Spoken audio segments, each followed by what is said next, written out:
कई बार राजनीतिक दलों को ये गलतफहमी हो जाती है। अच्छा, इस जितने वैसे दल हैं जो सत्ता में आए हैं कभी या अभी हैं, वो सब इस दृष्टि दोष का शिकार रहे हैं समय समय पर कि जिसको हम मुद्दा समझ रहे हैं वही मुद्दा है।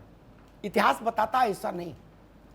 जवाहरलाल जी से चूक हो गई थी, इंदिरा जी से चूक हो गई, उनको लगा कि यही है राइट टाइम, चुनाव करा दो इमरजेंसी लिफ्ट करके खट से। नहीं समझ पाई देश का मानस। छोटी नेता नहीं थी। बिल्कुल। वाजपेयी जी से गलती हो गई, 6 महीने पहले चुनाव में चले गए, देश को नहीं समझ पाए। मैंने देश को समझाने की एक छोटी सी कोशिश की है।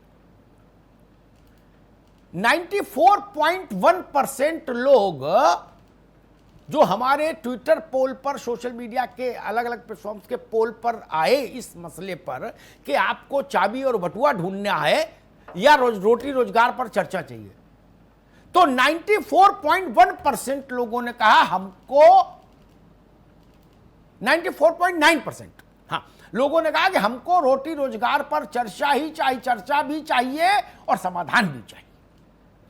केवल 5.1% लोगों ने कहा कि ना ना, हम बटुआ ढूंढने वाली पार्टी में हैं। उसी में चाबी ढूंढने वाले भी हैं। बटुआ चाबी दोनों मिला के 5.1। क्या देश का मूड समझ नहीं आ रहा? मूड ऑफ नेशन समझ नहीं आ रहा? हॉलैंड पोलैंड नहीं कहा किसी ने कि अफगानिस्तान में बर्फ कहां गिर रही है, ये इस पर चर्चा चाहते ना। अंधा तब पतियाई जब कौरी भर पाए।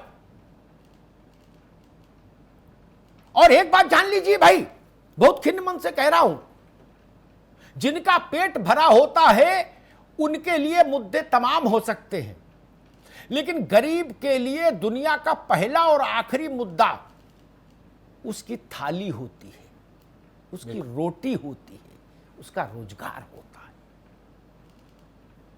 कहीं गांव में चले जाइए, मेरी बात गलत निकले एसएमएस डाल दीजिएगा, व्हाट्सएप कर दीजिएगा कि अमिताभ जी अब आपको पत्रकारिता छोड़ देनी चाहिए।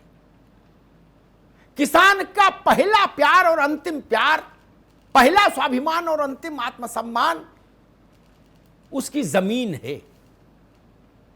बाकी दुनिया की किस्सा कहानी उसके लिए गौण है। आप विवेक से पूछो, रजनीश से पूछो, इनकी आंखें देखो, ये क्या चाहते हैं।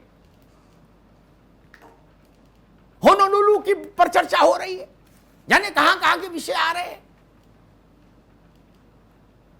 इनके मां बाप ने खेत बेच दिए, पायल बिछिया बिक गई, खड़ुआ बिछुआ बिक गया, मंगलसूत्र बिक गया, तब बच्चे पढ़े हैं। मैं इस बहस में नहीं जाता चाहता कि कहां कहां गलतियां हुई, कहां कहां अटकाव हुआ, भटकाव हुआ, लटकाव हुआ, लेकिन क्यों हो हम आज भी कमर कस के नहीं खड़े। क्या मैं एक राजनीतिक दलों से बहुत विनम्रता से एक बात कहूंगा, भारत जिस कठिन परिस्थिति में है, और मैं ऐसा भी नहीं कि मैं किसी पॉलिटिकल लीनिंग के चलते कुछ को माफ कर दूं, कुछ को कटघरे में खड़ा कर दूं, ना, मेरी नजर में तो ज्यादा सभी कटघरे में। राजस्थान को रोजगार युक्त करने के लिए अशोक जी स्वतंत्र हैं, अशोक गहलोत जी, कोई संवैधानिक रोक उन पर केंद्र की सरकार नहीं लगा सकती। जैसे योगी जी उत्तर प्रदेश में स्वतंत्र हैं, अरविंद केजरीवाल की स्थिति थोड़ी अलग है, वरना योगी जी, नीतीश जी, अशोक गहलोत जी, ममता जी बराबर की हैसियत के लोग हैं। कहीं तो मुझे एक मॉडल दिखे कि भाई चलो कोरोना से तबाह अर्थव्यवस्था हमने पटरी पर ला खड़ी कर दी, और चर्चा भी नहीं हम करना चाहते। कभी मार्क्स ने कहा था कि धर्म अफीम है, मैं उनकी बात से सहमत नहीं हुआ, लेकिन आज दूसरे संदर्भ में मुझे उनकी बात याद आ रही है। चाबी और बटुआ जैसे विषय अफीम है जी, जब सवालात उठे तो वो चटा दो, बोले बेटा इसको खाओ, चाट लो, सोते रहो। अफीम खाने के बाद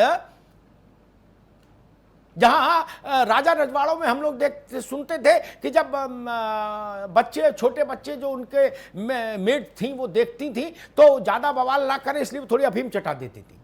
रानी सोचती थी कि लड़का सो रहा है। ये ठीक नहीं।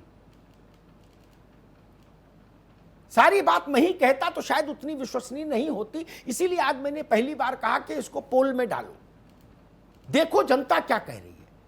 लगभग 95% लोगों ने कहा रोटी रोजगार पर बात करो। बिल्कुल, हम इस पर एजेंडा क्यों नहीं टिकाते?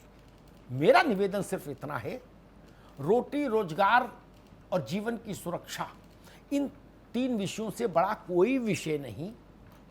इन्हीं में एक व्यक्ति के जीवन में अखिल विश्व समाया हुआ है। ट्रंप रहे या जाए, इससे क्या लेना देना घर उठा के आदमी को बताओ? क्या लेना देना? जिनपिंग का क्या होगा और पिंगपिंग का क्या होगा? और वो कौन है दक्षिण Korea, south Korea? Kim Jong Un. Deoria का आदमी जाने किम जोंग? और बाढ़ में झोपड़ियां बह गई, वो किम जोंग बता रहे कि किम जोंग ने ऐसी तोप बनाई। ये मत करिए जी। ईश्वर के लिए गरीब के साथ खड़े होने की कोशिश करिए। वहीं से राजनीति है, वहीं से धर्म नीति है, वहीं से कर्म नीति है। लोग रहेंगे अच्छे, तभी हम सब फलेंगे फूलेंगे। धन्यवाद।